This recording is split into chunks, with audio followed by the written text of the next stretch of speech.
Surah 92. Al-Layl. Context. Period of revelation. Its subject matter so closely resembles that of Surah 91. Ash-Shams, that each surah seems to be an explanation of the other. It is one and the same thing which has been explained in Surah 91. Ash-Shams, in one way, and in this surah in another.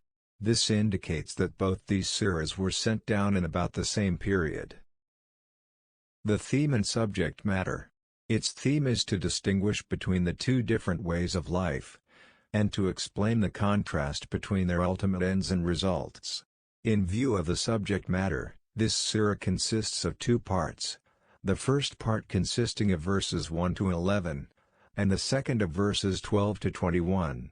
In the first part at the outset, it has been pointed out that the strivings and doings that the individuals, nations, and groups of mankind are engaged in the world, are in respect of their moral nature, as divergent as the day is from the night, and the male from the female.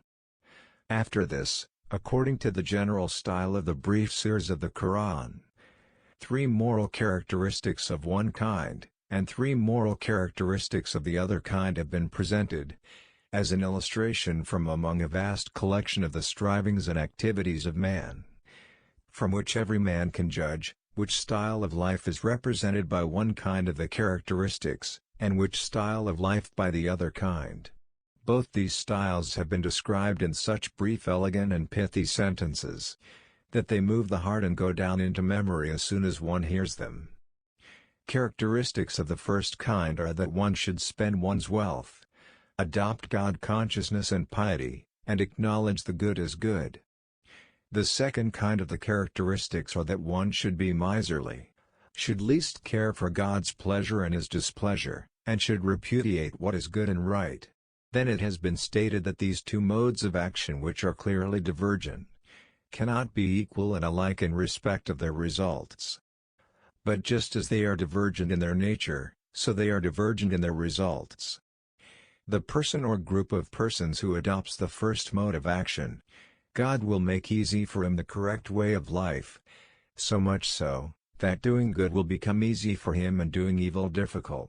On the contrary, he who adopts the second mode of life, God will make easy for him the difficult and hard way of life, so much so, that doing evil will become easy for him and doing good difficult.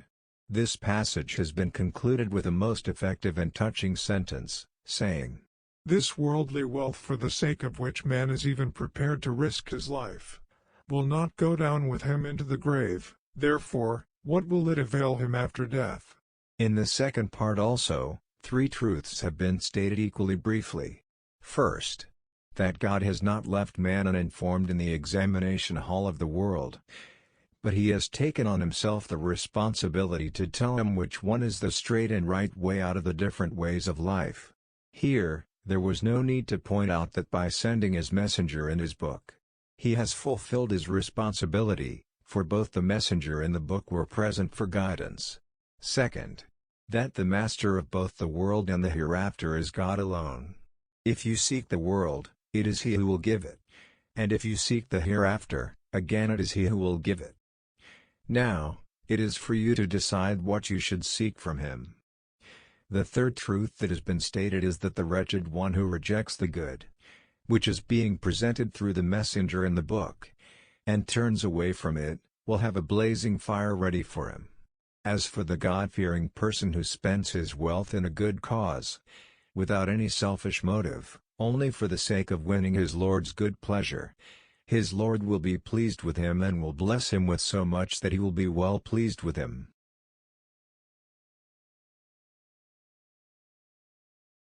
Surah 92. Al-Layl. In the name of God, the most compassionate, the most merciful.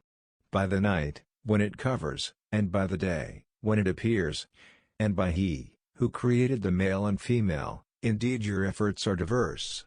As for he, who gives and fears God, and believes in the best reward, we will ease him, toward ease.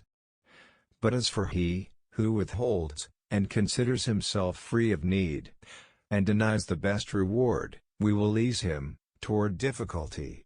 And what will his wealth avail him, when he falls? Indeed incumbent upon us, is guidance.